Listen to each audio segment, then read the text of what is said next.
I'd like to introduce Dr. Ana Fernanda Mayahuasca, the co-director of the Central Bank of Colombia, an economist with the Universidad de los Andes, who holds an MBA in finance. She used to be the technical vice minister for the Ministry of Finance, an institution where she also held the post of director for financial regulation. We also have with us Ty Sagalow. Ty Sagalow is a cum laude alumni of the Law Center of Georgetown University. He holds a master's in law. He holds a title in economic science. He has an executive MBA and more than 35 years of experience in the insurance industry.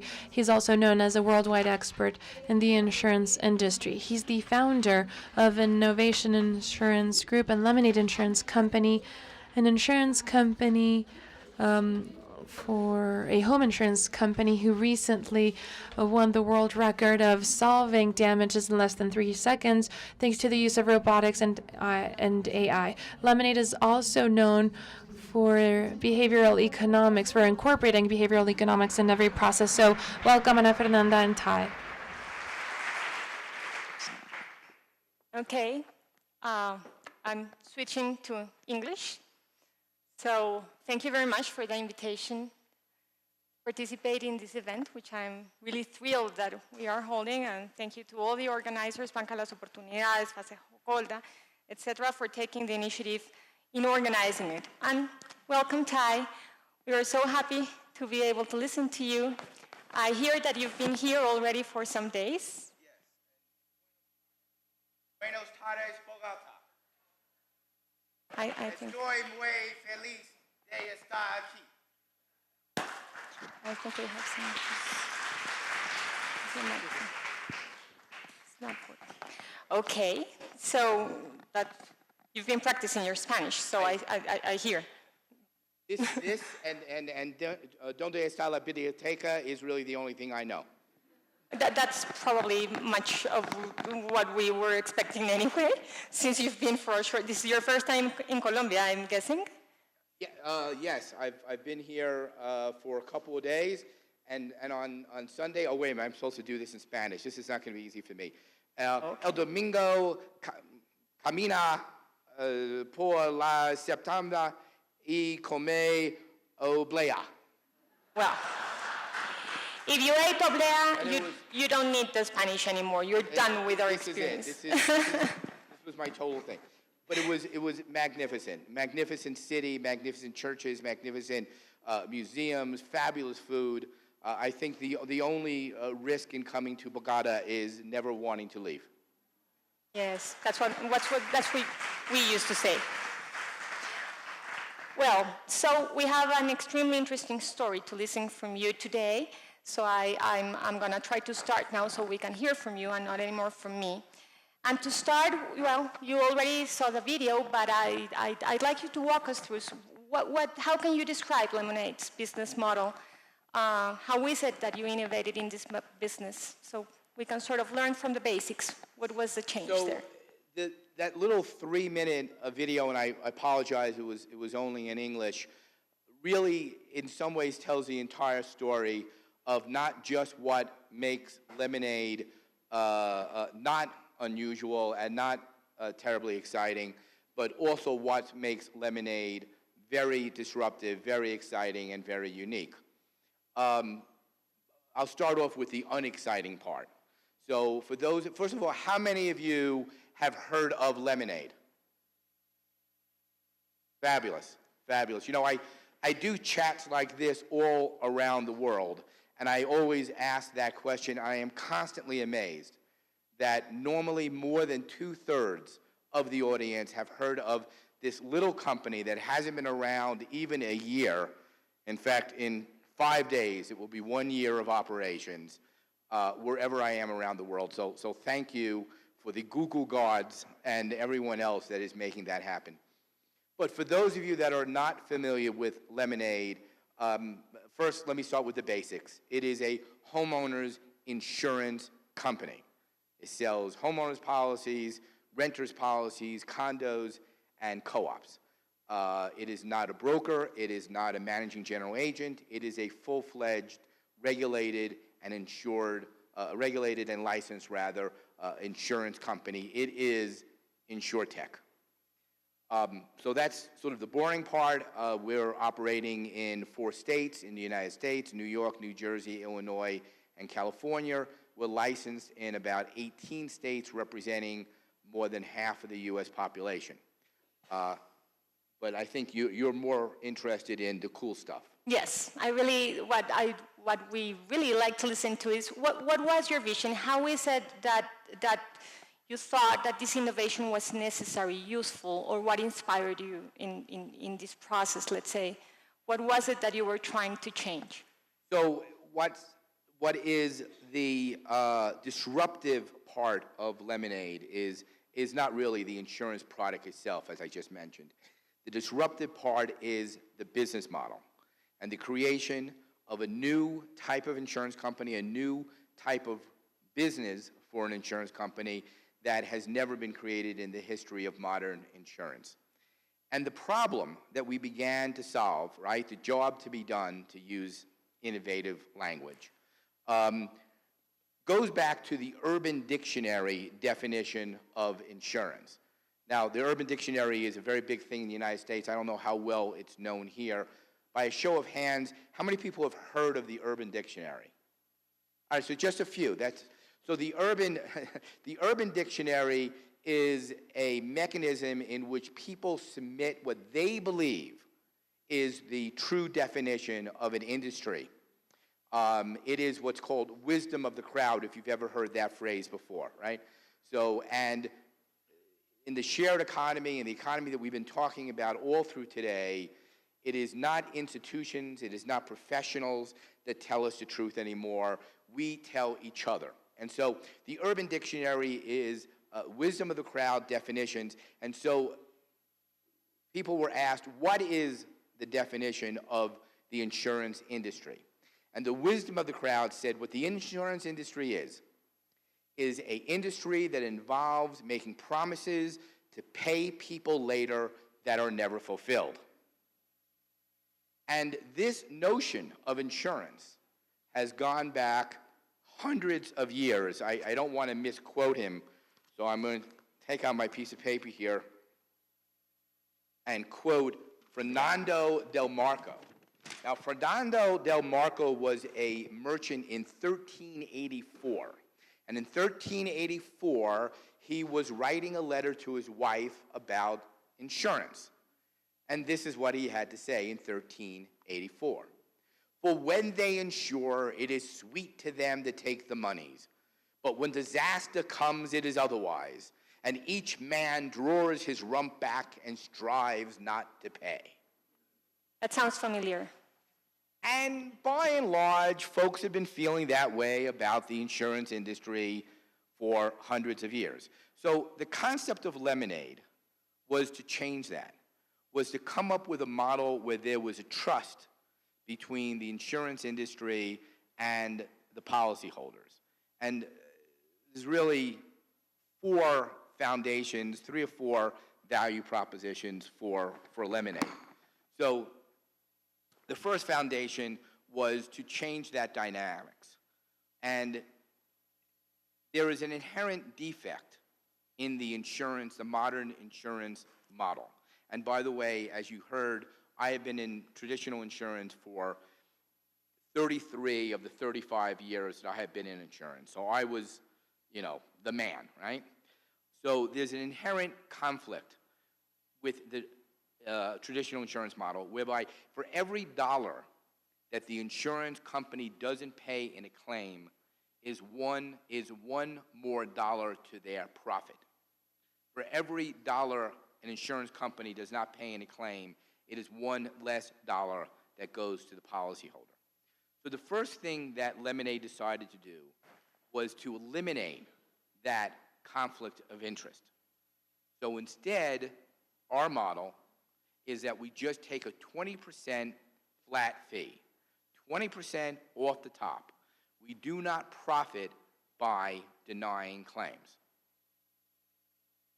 In addition to that, the insurance industry and corporations in general don't look to better society as a general matter. In the United States, case law about corporations' fiduciary duties talks about the stakeholders that directors and officers must take in consideration. And those are creditors, shareholders, employees, customers, but not society. And so we decided to form a corporation which is certified as a B Corp within the United States. And in order to be certified that way, you have to be dedicated to making the world a better place. So how did we do that? Well, if you're only taking 20% off the top no matter what happens when you have a good year? What happens when your profits are more than 20%? What do you do with the money? You can't take it. You just said you wouldn't.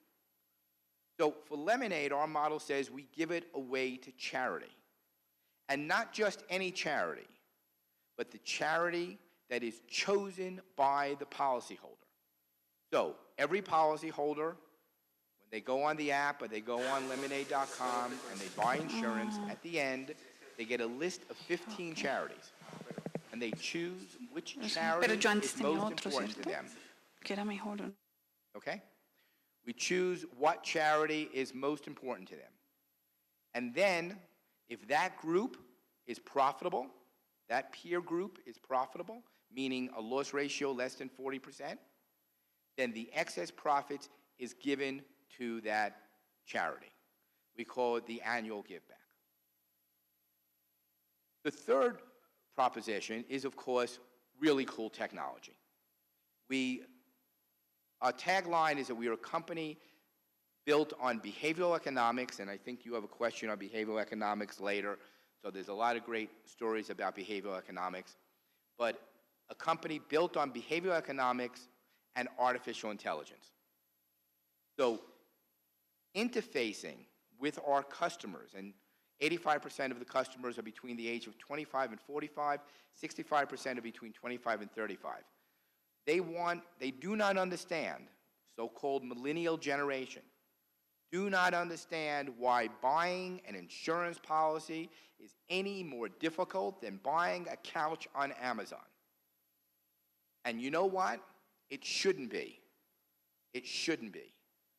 So we create an artificial intelligence in which on your phone or on lemonade.com, you can buy an insurance policy in less than 90 seconds. And you just saw it there, it was in real time. More importantly, artificial intelligence in claims. And so within 3 minutes, you can submit a claim. And the only way to submit a claim is on your phone. There is no claim form. There is no fax machine. There is no piece of paper you could fax. There is no address that you could send the claim form into, even if we had one. You can't even submit a claim online. The only way to submit a claim is on your phone. And yes, we have figured out what to do if your claim is you lost your phone. And it takes 3 minutes. Now, we're going to talk about what we do in those 3 minutes. But through artificial intelligence, a simple claim, and about 25% of our claims are handled by the AI. We call it AI Jim, because Jim is a real person who's our chief claims examiner, but AI Jim is a lot smarter than Jim, or at least a lot faster than Jim. And so you submit the claim in, simple claim, 25% of our claims are handled this way. Artificial intelligence is able to find your policy, verify that there's coverage, run 18 different anti-fraud algorithms to determine that you're not trying to cheat, decide to pay the claim, and pay the claim through ACH. Guess how long it takes the system to do that from the moment you hit the submit button to the moment the claim is paid, if it's a simple claim like the one I just described. Anyone throw out a number? 2 minutes, I heard. 6 minutes. 30 seconds. You're closest, but you're still not there.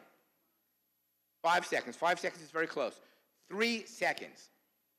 3 seconds. As far as we know, that is a Guinness World Record in paying claims. So, artificial intelligence, behavioral economics, which I think is your next question, and making the world a better place through charitable give back. That's what makes Lemonade lemonade. So let's go exactly into that next question, behavioral economics. I am guessing that goes into the other part of your business, the part that doesn't really relate to the way that you are executing this cool technology and interacting with your clients. How is it that you use behavioral economics in your model? So this is. You mean if I stand up, I'm sort of I don't falling. mind. I'm falling down. As long as I don't have to stand up okay with you, with it's everybody? okay.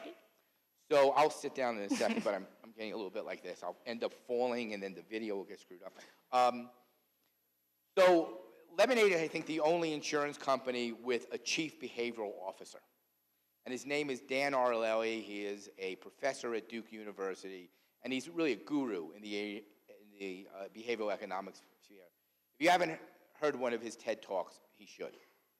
And I've already talked about at least one aspect in which we are trying to change our own behavior, change the behavior that is inherent in an insurance department not to pay claims. And I'm not saying anyone is a crook or anyone is dishonest. I know many, many people in claims departments of many, many insurance companies, and they're all good people. And in their heart, they want to pay every covered claim as quickly as possible. But there's something inherent in the system, and that's picked up by the policyholder.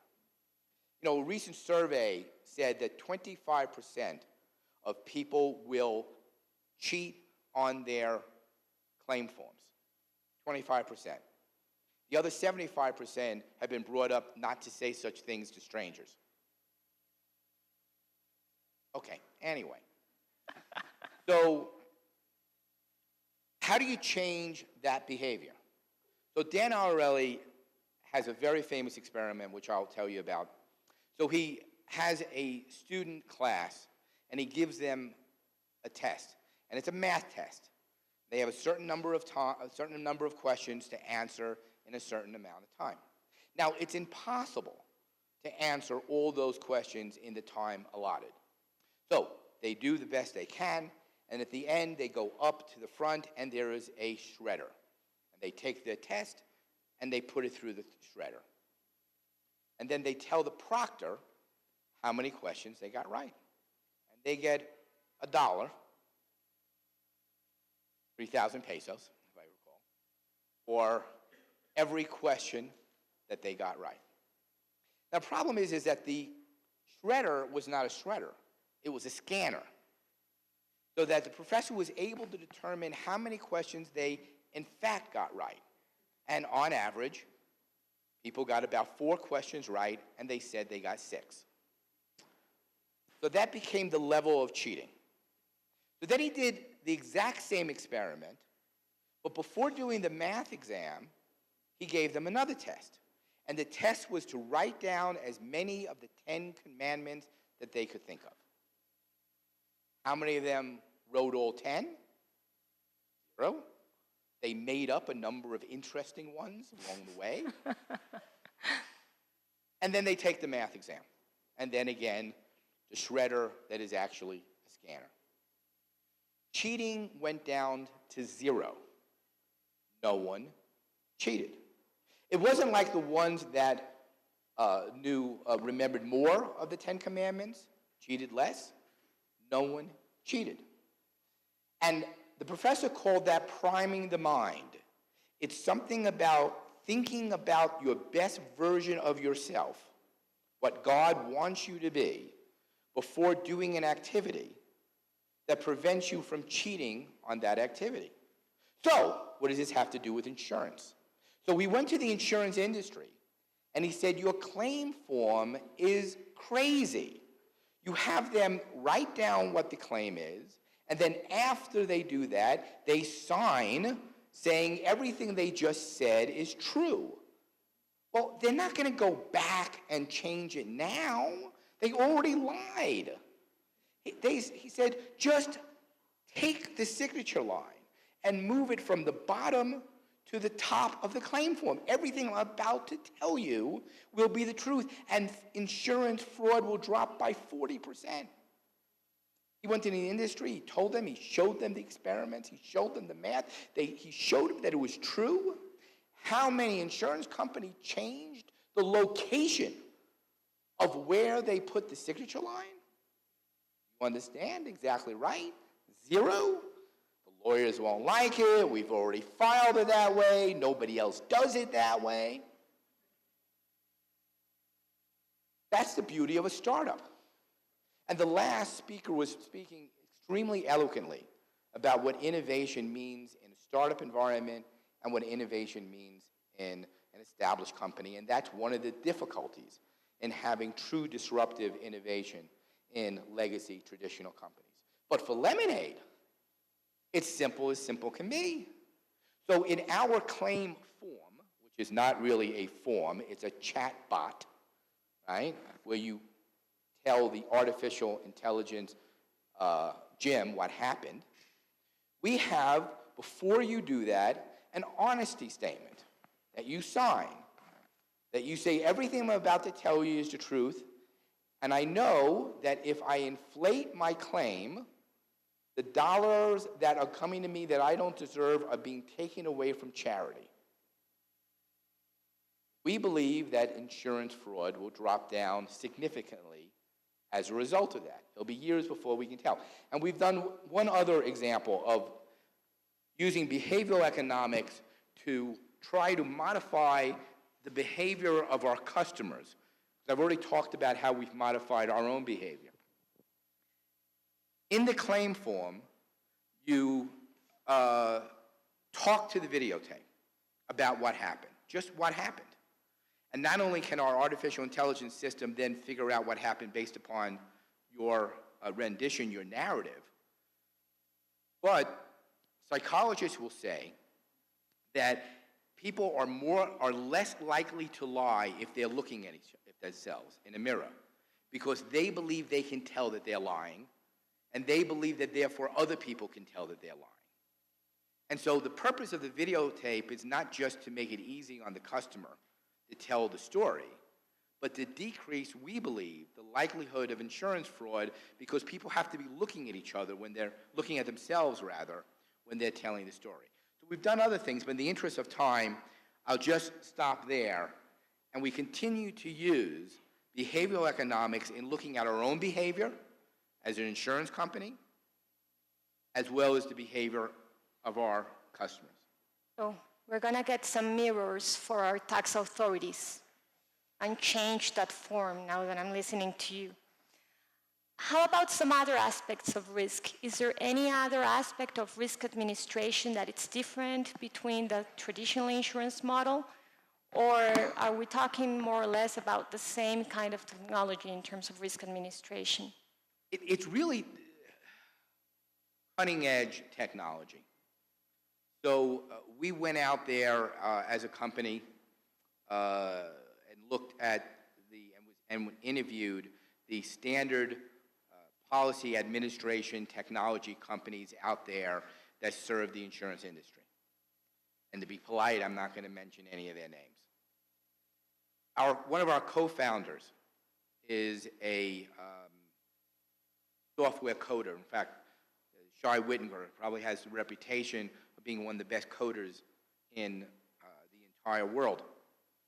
And he was listening to this presentation for this typical technology company that provides policy admin systems to the insurance industry.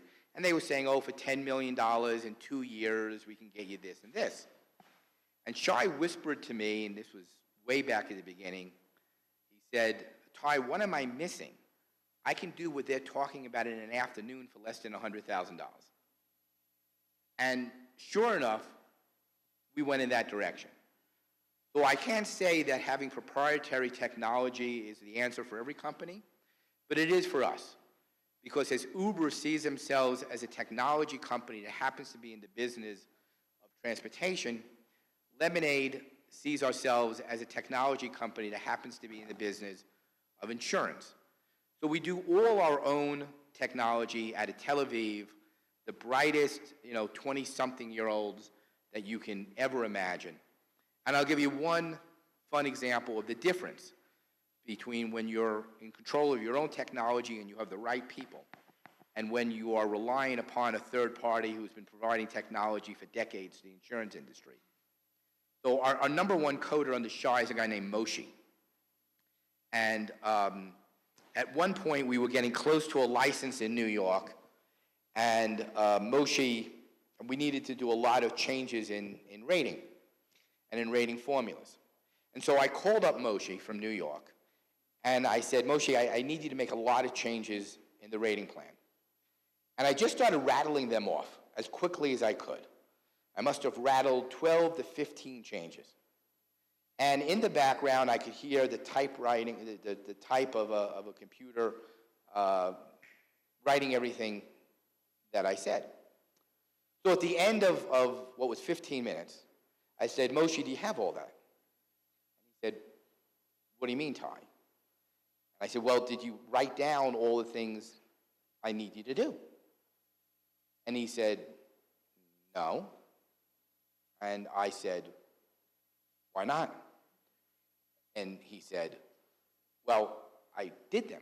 I was doing them as you were talking. Should I have not done them that way? Do you want me to undo it? Unwrite them. And I said, no. That type of thing, if I had had a third-party provider typical of providing this type of services to the insurance industry, first I would have had to put it in writing. Then I would have had to put it in writing 4 times. Then it would have been lost by email. Then would have eventually they said they would do it for only another $1 million, and it would be ready in about 18 months. Meanwhile, I needed a license the following day. So Lemonade has been very, very lucky to be able to hire the best and the brightest software coders, and we do everything our own. The result of which is we are leading the market in the technology. Now, not to put down any of my other competitors, they're trying very, very hard. And I do appreciate all the Geico commercials that seem to have lemonade in it. And I appreciate Liberty Mutual. They came out with a product that basically looks just like lemonade. So, flattery is terrific, and I'm sure that one day they'll do something different than us. It's easier to be disruptive. It's easier to be unique when you control your own destiny. You were talking about licensing, and that brings to my mind some group of people that might be here with us today, regulators. We get a lot. I'm a former regulator, so I don't have to carry that burden anymore, but we get a lot about lack of innovation being partly to blame on regulators. So I'd like to just hear you out. How was it in this process? Did you find that somehow Lemonade did not fit? And how was the communication process with regulators? What can our regulators learn about how to walk with innovation with the heavy burden that we do have in terms of protecting customers and financial stability? So I want you to imagine the first meeting with the regulators. Right? So we're explaining the Lemonade model. We're explaining we don't have an application. We don't have a claim form. We do everything on a phone or in the web. And that we have this sort of cockamamie business theory that we group everyone together that names the same charity. So at the end of you buying an insurance policy, you choose one of 15 charities that you believe in, and we group all those people that selected the same charity. That's why we're called peer-to-peer. That's the peer group. And that if that peer group is profitable, we give money back to that charity. You can imagine the first reaction of the regulators. But regulators get a bad rap.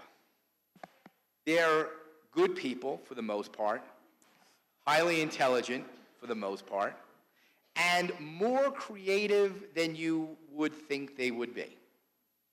And so Lemonade, right from the beginning, and this was a different philosophy than some other technology companies had toward their regulators, Uber being the obvious example that went in a different direction. But for Lemonade, from the very beginning, we were transparent with our regulators about what our business was. And we saw them as our partners in the process. Because at the end of the day, both the insurance company and the insurance regulators have the same goal, which is to make sure that the insurance industry provides reasonably priced, effective insurance that is there at the time of the claim. And if you and we, as the insurance industry, do that, there'll be no problems with the regulators. So it took 10 months for New York, which has a reputation of being one of the toughest regulators in the country, in the United States. It took them 10 months to evaluate this new Lemonade model and approve it, which is a record for insurance regulators in general, and definitely a record in New York.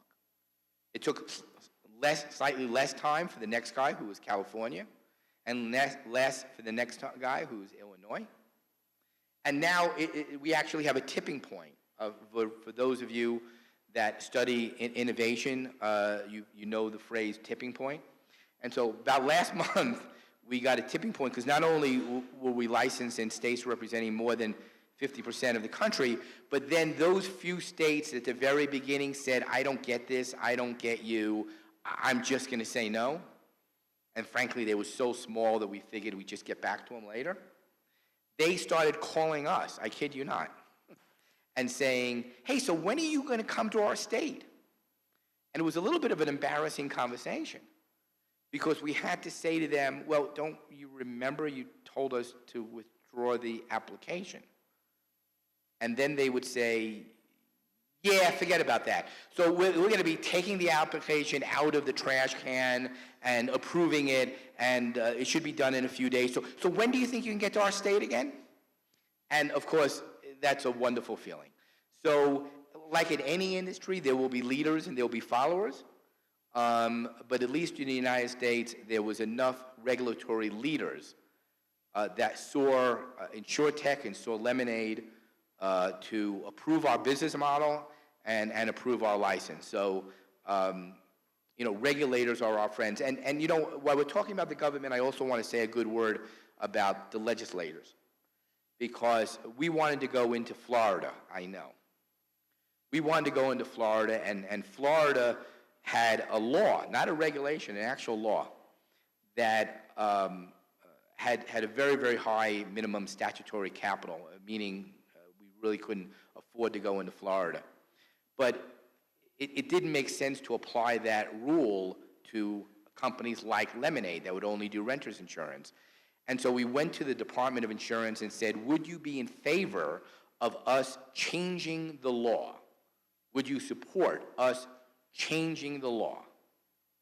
And they said yes. And then we found a legislature in Florida, Santiago, Representative Santiago, and he saw the vision as well. And so he put together an amendment that later was called the Lemonade Amendment that changed the law to allow companies like Lemonade to do business in Florida. So throughout the government, you will find people of creativity, of innovation, of intelligence. Find those people and make them your partners. In this case, probably we have a substantial difference with the United States market because we come from the French tradition, so everything is written down. So our regulators are a little bit more akin to your legislator in the sense that you can go to them with a very beautiful business model, but the thing is that they have all sorts of regulation that was already drafted and that may not allow for an innovator to fit in.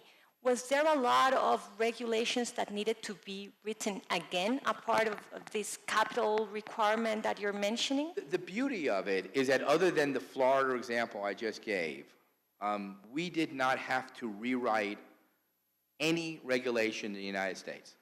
Even though the Lemonade business model never existed in the history of U.S. insurance regulation or anywhere else in the world that I'm aware of. the regulators saw the purpose of the Lemonade model, saw the beauty of it, saw the advantages of it to the policyholders of their state. And the regulators fundamentally viewed themselves as a consumer protection agency. So once we showed that the Lemonade model was for the benefit of the policyholders, for the benefit of consumers, we were able to get it done without any change in a regulation. Now, I am aware that due to your French heritage is more difficult here. And yet, I think maybe there are examples where it still can be done.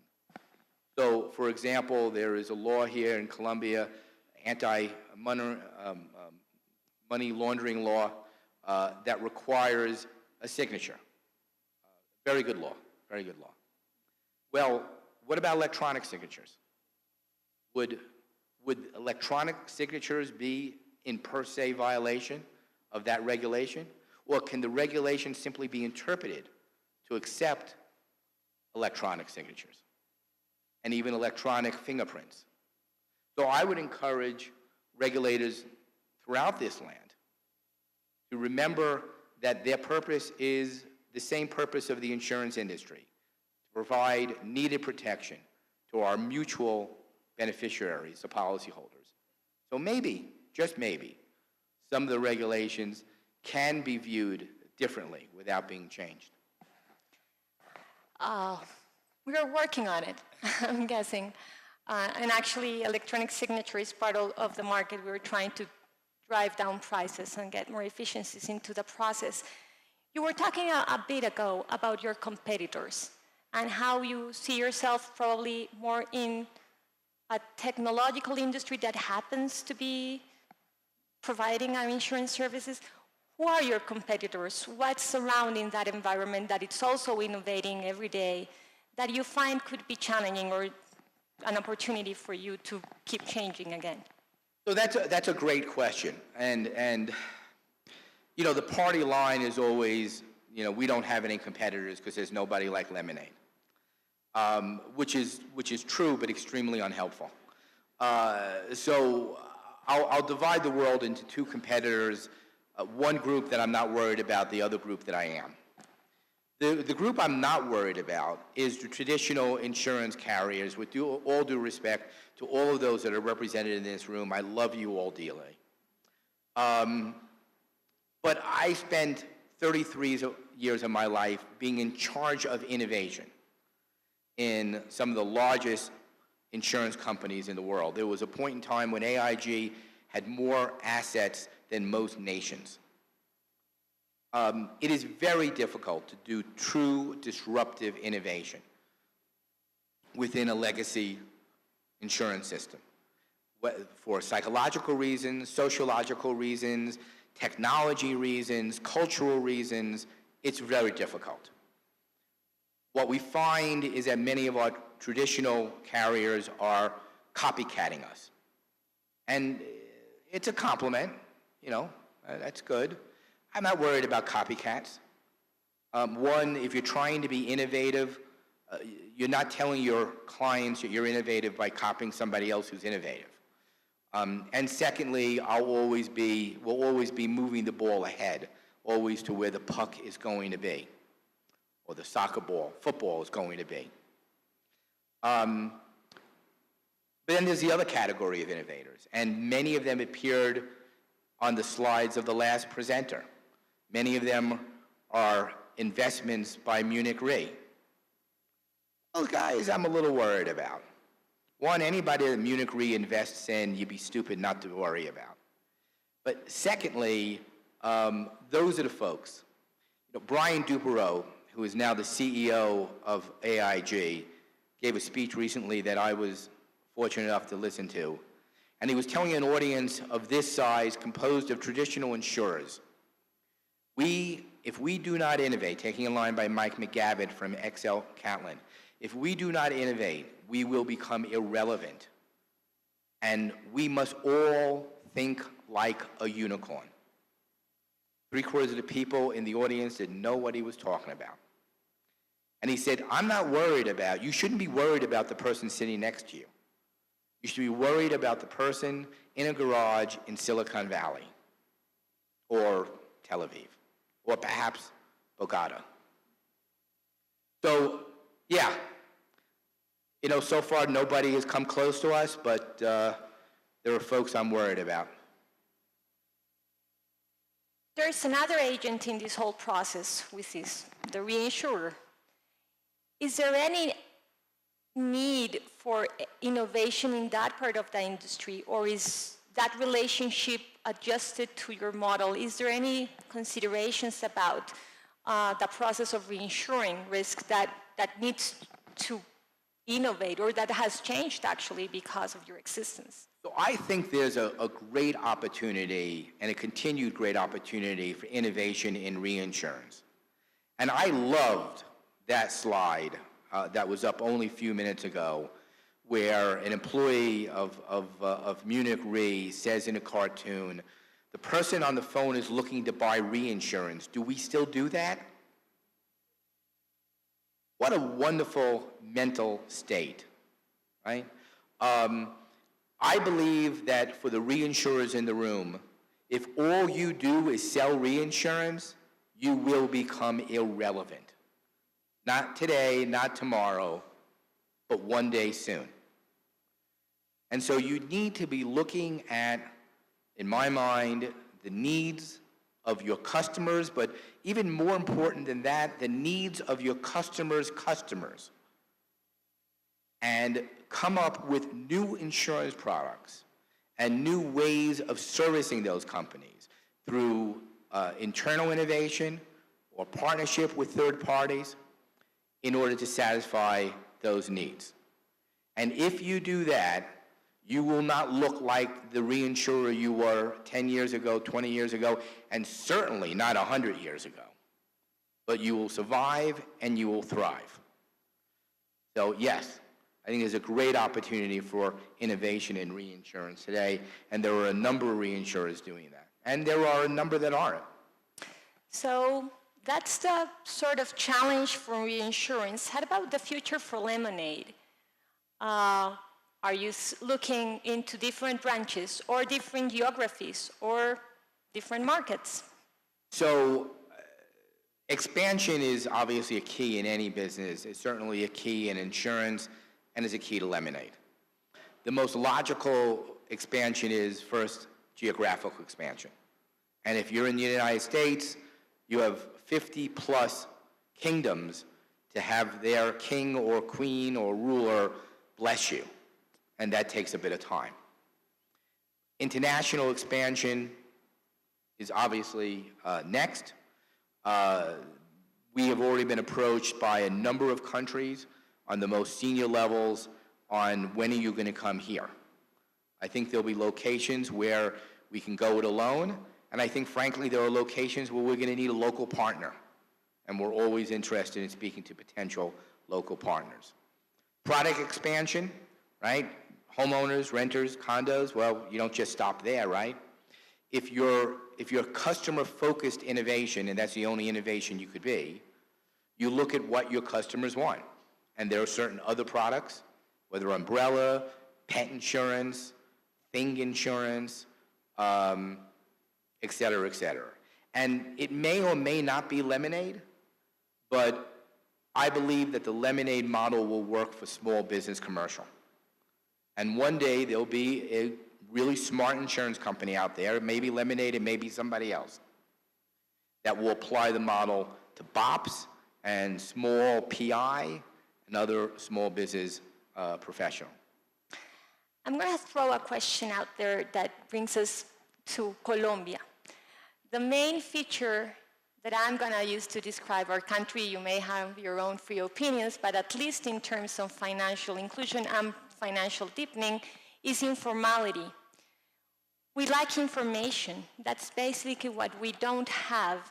And I was listening to you and reading and watching the videos, and I was worried because at some point in time I said, it sounds so exciting, but I don't know how much of it depends in information availability.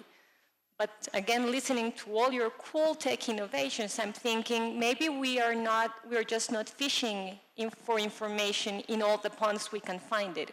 We were looking for the usual suspects.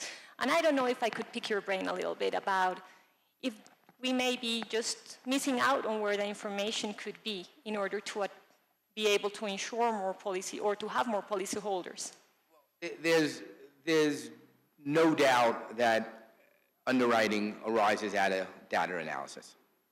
And we are benefited in the United States by having access to sources of data about the risk, so we don't have to ask the insured. We don't have to ask the insured when his home was built. We don't have to ask the insured what his credit score is. We don't have to ask his insured what the home is made of. And that's advantageous. However, as underwriters, we've always been told that more information is better.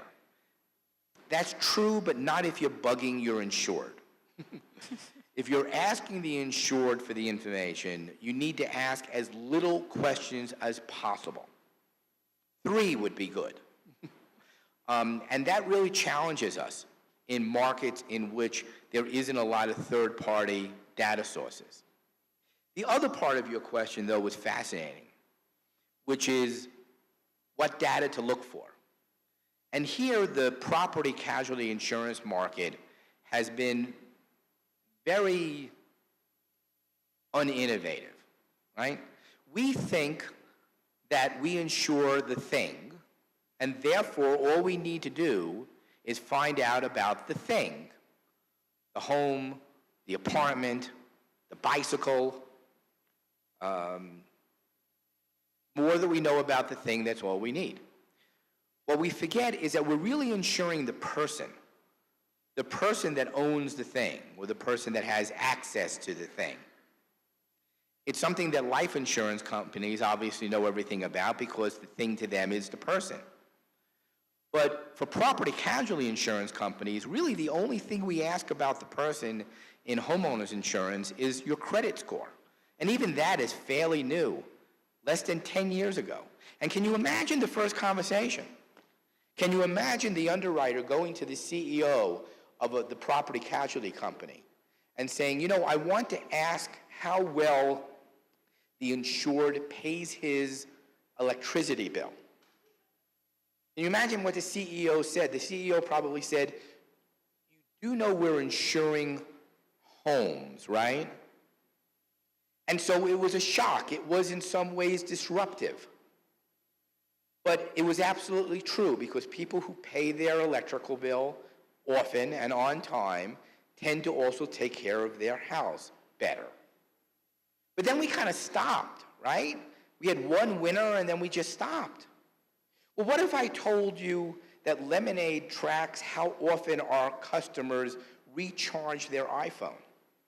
We know that, right?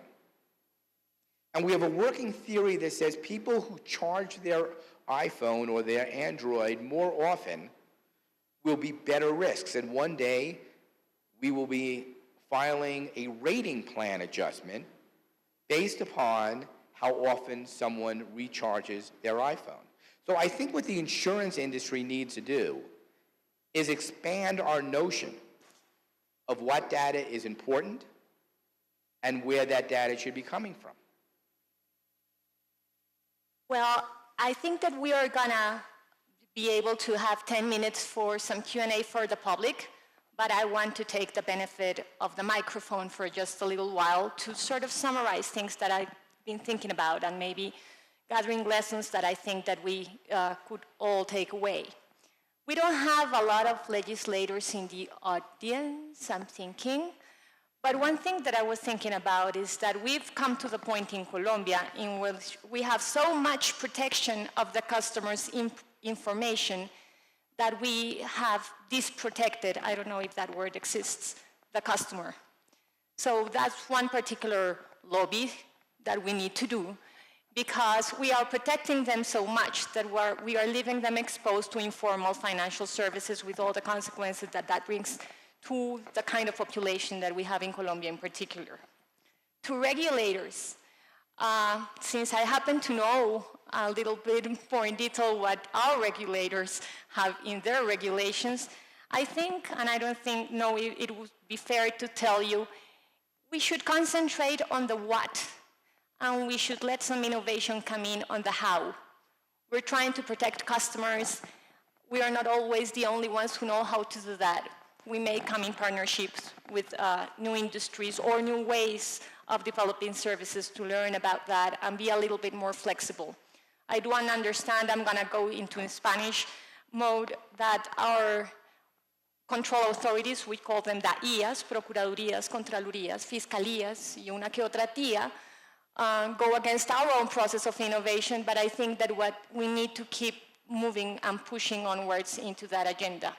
And to all your industry players in here, you still have a lot of innovation to do. So do please come here, get inspired, and go and work on it. I'm quite sure that all us authorities are willing to work with you to get some more financial inclusion in a country in which contingencies and the inability to handle them is one major liability in the life of an informal citizen who is going to be condemned to perpetuity, to informality, and its family if we are not able to provide him an efficient way to handle that risk. So that was my privilege of the microphone. And I want to open the floor for Q&A. We have you first. I want, if you can just stand up and we can have a microphone.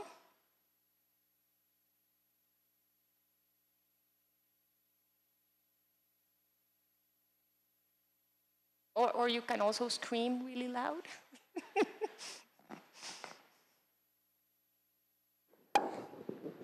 If you want to ask the question in Spanish, I can translate. Mi pregunta es muy sencilla. ¿Por qué empezaron con el seguro de hogar y si han pensado expandirse a otro tipo de producto? Why did you start by home insurance and renters, and have you thought about expanding to other kind of products?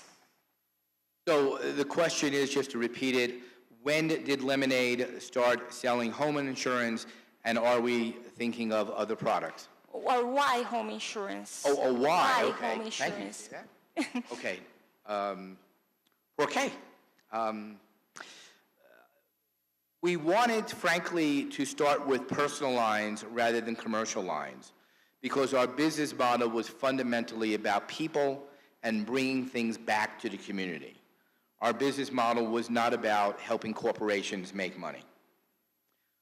Once you start with personal lines, you need, frankly, to start with a large segment of personal lines because while we are a B Corp and we're trying to make the world a better place, we are proudly a for-profit corporation, and our venture capitalists are not in it for just to make the world a better place.